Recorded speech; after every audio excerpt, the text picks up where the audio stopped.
Mr. President, Mr. Vice President, Mr. President-elect, Mr. Vice President-elect, ladies and gentlemen, welcome to the inauguration of the 45th President of the United States of America. Today, the legislative, the executive, the judicial branches of our constitutional government come together for the 58th inauguration of the President of the United States. Millions of people all over the world will watch and will listen to this event. 36 years ago at his first inauguration, it was also the first inauguration on this side of the Capitol, President Ronald Reagan said that what we do here is both commonplace and miraculous. Commonplace every 4 years since 1789, when President George Washington took this exact same oath. Miraculous because we've done it every 4 years since 1789, and the example it sets for democracies everywhere. Washington believed the inauguration of the second president would be more important than the inauguration of the first.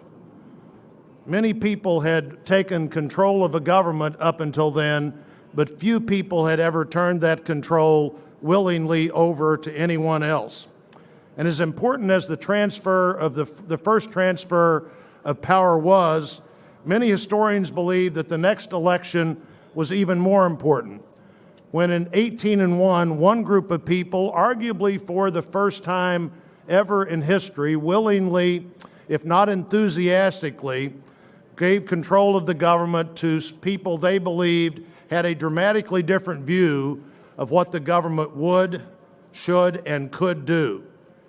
After that election that actually discovered a flaw in the Constitution itself, which was remedied by the 12th Amendment, Thomas Jefferson, at that inauguration, beyond the chaos of the election that had just passed, said, "We are all Republicans, we are all Federalists." After 4 years of civil war, Lincoln's second inaugural speech tried to find reason for the continued war when he pointed out that both sides prayed to the same God. He'd earlier written about those fervent prayers that one side must be and both sides may be wrong.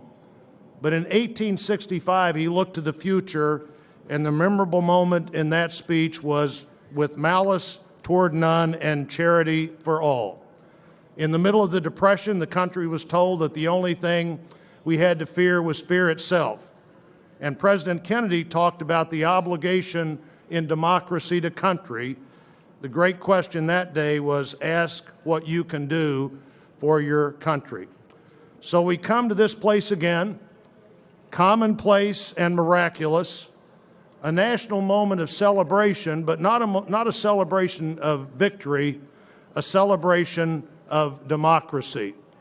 And as we begin that celebration, I call on His Eminence Timothy Michael Cardinal Dolan, Reverend Dr. Samuel Rodriguez, and Pastor Paula White Kane to provide readings and the invocation.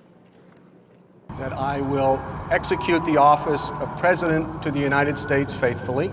That I will execute faithfully the office of President of the United States. The office of President of the United States faithfully.